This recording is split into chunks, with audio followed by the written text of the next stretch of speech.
Hi friends, welcome to my channel Varshi Kudla contents. ಸ್ನೇಹಿತರೆ, ನಾನು ನಿಮಗೆ ಇವತ್ತು ಒಂದು ಕ್ರಿಸ್ಪಿ ಆದಂಥ ಒಂದು ಚಿಕನ್ ಪಕೋಡವನ್ನು ಮಾಡಿ ತೋರಿಸ್ತೇನೆ. ಅದಕ್ಕಿಂತ ಮೊದಲು ಯಾರೆಲ್ಲ ನನ್ನ ವ್ಲಾಗ್ ನೋಡ್ತೀರಾ ಅವರೆಲ್ಲ ನನಗೆ ಸಪೋರ್ಟ್ ಮಾಡಬೇಕು, ಸಬ್ಸ್ಕ್ರೈಬ್ ಮಾಡಬೇಕು ಮೇಯ್ನಾಗಿ. ಯಾಕೆಂದರೆ ನಾನು ಬಿಗಿನರ್. ನಿಮ್ಮ ಸಪೋರ್ಟ್ ಇದ್ದರೆ ನಾನು ಎಲ್ಲ ಥರದ್ದೆಲ್ಲ ನಿಮಗೆ ಮಾಡಿ ತೋರಿಸ್ಬೋದು.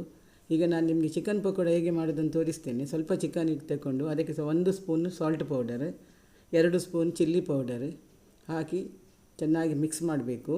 ಮತ್ತು 1 ಸ್ಪೂನ್ ಜಿಂಜರ್ ಗಾರ್ಲಿಕ್ ಪೇಸ್ಟ್, ಸ್ವಲ್ಪ ಜಾಸ್ತಿ ಆದರೂ ಸಾಕು. ಜಿಂಜರ್ ಗಾರ್ಲಿಕ್ ಪೇಸ್ಟ್ ಹಾಕಿದಷ್ಟು ಟೇಸ್ಟ್ ಜಾಸ್ತಿ. ಮತ್ತು ಇದಕ್ಕೆ ಚಿಕನ್ ಮಸಾಲ 1 ಸ್ಪೂನ್, ಹಾಗೆ 1 ಸ್ಪೂನು ಗರಂ ಮಸಾಲನೂ ಹಾಕಬೇಕು.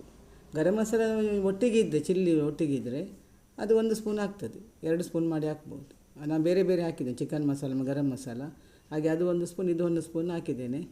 ಈಗ ಎಲ್ಲ ತಗೊಂಡು ಈಗ ಚೆನ್ನಾಗಿ ಮಿಕ್ಸ್ ಮಾಡಬೇಕು. ಅದಕ್ಕಿಂತ ನೀವು ನಂತರ ಅದು ಬೇವು ಸೊಪ್ಪನ್ನು ಸ್ವಲ್ಪ ಕಟ್ ಮಾಡಿ ಇಟ್ಟು ಇದಕ್ಕೆ ಮಿಕ್ಸ್ ಮಾಡಬೇಕು. ಕರೆಕ್ಟಾಗಿ ಮಿಕ್ಸ್ ಮಾಡಬೇಕು. ಅದು ಫ್ಲೇವರ್ ಬರ್ತದೆ ಅದರದ್ದು, ಅದು ಫ್ರೈ ಆಗುವಾಗ ಒಳ್ಳೆ ಫ್ಲೇವರ್ ಬರ್ತದೆ. ಹೀಗೆ ಮಾಡಿಟ್ಟು ಒಂದು 15 ನಿಮಿಷ ನೀವು ಫ್ರಿಜ್ಜಲ್ಲಿ ಇಡ್ಬೋದು, ಹೊರಗೇ ಇಡ್ಬೋದು. ಆನಂತರ ನೀವು ಅದಕ್ಕೆ ಒಂದು 3 ಸ್ಪೂನ್ ಸಾಕು. 3 ಸ್ಪೂನ್, 1 ಸ್ಪೂನು ಕಾರ್ನ್ಫ್ಲೋರ್ ತೆಕ್ಕೊಳ್ಬೋದು, 2 ಸ್ಪೂನ್ ಮೈದಾ ತೆಕ್ಕೊಳ್ಬೋದು. ನಾನು ಮೈದಾನೇ ತೆಕ್ಕೊಂಡೆ, ಯಾಕೆಂದರೆ ಅದು ಕಾರ್ನ್ಫ್ಲೋರ್ ಇಲ್ಲ, ಆದ ಕಾರಣ 3 ಸ್ಪೂನ್ ಮೈದಾ ತೆಕ್ಕೊಂಡು ಸ್ವಲ್ಪ ಚೂರು ನೀರು ಹಾಕಿ ಅದು ಅದಕ್ಕೆ ಮಿಕ್ಸ್ ಮಾಡಬೇಕು. ಮಿಕ್ಸ್ ಮಾಡಿ ಒಂದು 15 ನಿಮಿಷ ಇಟ್ಟು ಹೊರಗೆ ಸಾಕ್ತದೆ, ಫ್ರಿಜ್ಜಲ್ಲಿ ಸಾಕ್ತದೆ, ಹೇಗೆ ಸಾಕ್ತದೆ. ಒಟ್ಟು 15 ನಿಮಿಷ ಇಟ್ಟು ಅದಕ್ಕೆ ಸರಿ ಹೊಂದಿಕೊಳ್ತದೆ ಅದು. ಆನಂತರ ಒಂದು ಕಾವಲಿಗೆ ಎಣ್ಣೆ ಹಾಕಿ ಬಿಸಿ ಆದ ಕೂಡಲೇ ಎಣ್ಣೆ ಹಾಕಬೇಕು.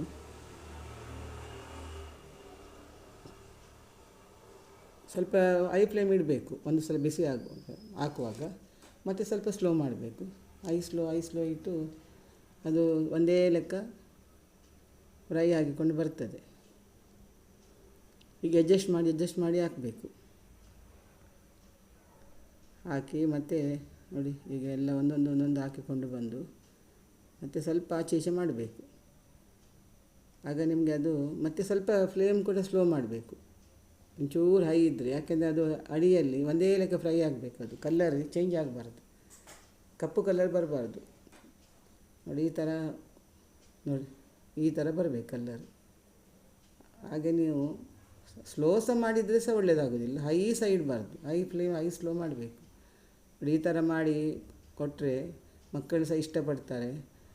ಯಾರಾದರೂ ಗೆಸ್ಟ್ ಬರೋದಾದರೆ ಸಹ ಇದನ್ನು ನೀವು ಮೊದಲೇ ಮಾಡಿಟ್ಟು ಅವ್ರು ಬಂದ ಮೇಲೆ ಏನಾದರೂ ಒಂದು ದಾಲ್ ಏನಾದಿದ್ದರೆ ಇದನ್ನು ಮಾಡಿ ಆರಾಮದಲ್ಲಿ ಕೊಡ್ಬೋದು. ಈಗೂ ತಿನ್ನಲಿಕ್ಕೂ ಒಳ್ಳೆಯದಾಗ್ತದೆ ಅದು. ನೋಡಿ, ಈಗ ಒಳ್ಳೆಯದಾಗಿ ಕ್ರಿಸ್ಪಿಯಾಗಿ ಬಂದಿದೆ. ನೋಡಿ ಹೇಗೆ ಯಾವ ಥರ ಬಂದಿದೆ ಅಂತೇಳಿ. ನೀವು ಟ್ರೈ ಮಾಡಿ, ಹೇಗೆ ಆಗಿದೆ ಅಂತ ನನ್ನ ಕಮೆಂಟ್ಸಲ್ಲಿ ಹೇಳಿ. ನೋಡಿ, ಕಲ್ಲರ್ ಸಹ ನೋಡಿ ಹೇಗೆ ಬಂದಿದೆ. ನಾನು ಯಾವ ಕಲ್ಲರ್ ಸಹ ಆ್ಯಡ್ ಮಾಡಲಿಲ್ಲ. ಚಿಲ್ಲಿ ಪೌಡ್ರ್, ಅದು ಕಾಶ್ಮೀರಿ ಚಿಲ್ಲಿ ಪೌಡ್ರ್, ಆದ ಕಾರಣ ಅದಕ್ಕೆ ಕಲ್ಲರ್ ಉಂಟು ಆಲ್ರೆಡಿ. ನೋಡಿ, ಪುನಃ ಹೀಗೇ ಹಾಕಬೇಕು. ಈ ಸೆಕೆಂಡ್ ಟೈಮ್ ನೋಡಿ.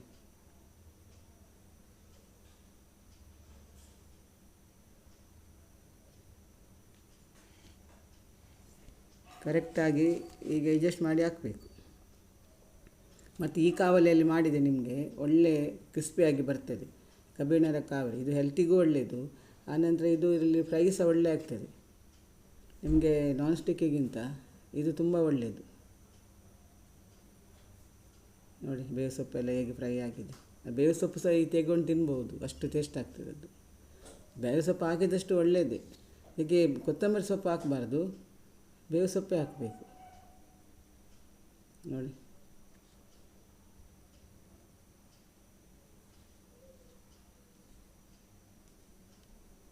ಈ ಥರ ಬರ್ತದೆ. ನೀವು ಮಾಡಿ ನೋಡಿ ಹೇಗೆ ಆಗ್ತದೆ ಅಂತ. ಇಷ್ಟ ಆದರೆ ಲೈಕ್ ಮಾಡಿ, ಶೇರ್ ಮಾಡಿ, ಸಬ್ಸ್ಕ್ರೈಬ್ ಮಾಡಿ. ನಮಸ್ಕಾರ.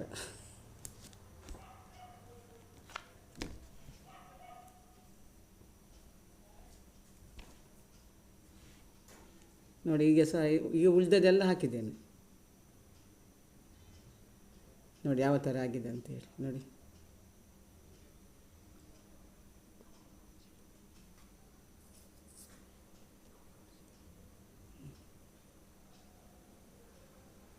ನೋಡಿ ಒಳ್ಳೆಯದಾಗಿದೆ. ಈಗ ನೀವು ಮಾಡಿ ನೋಡಿ, ಸಬ್ಸ್ಕ್ರೈಬ್ ಮಾಡಿ.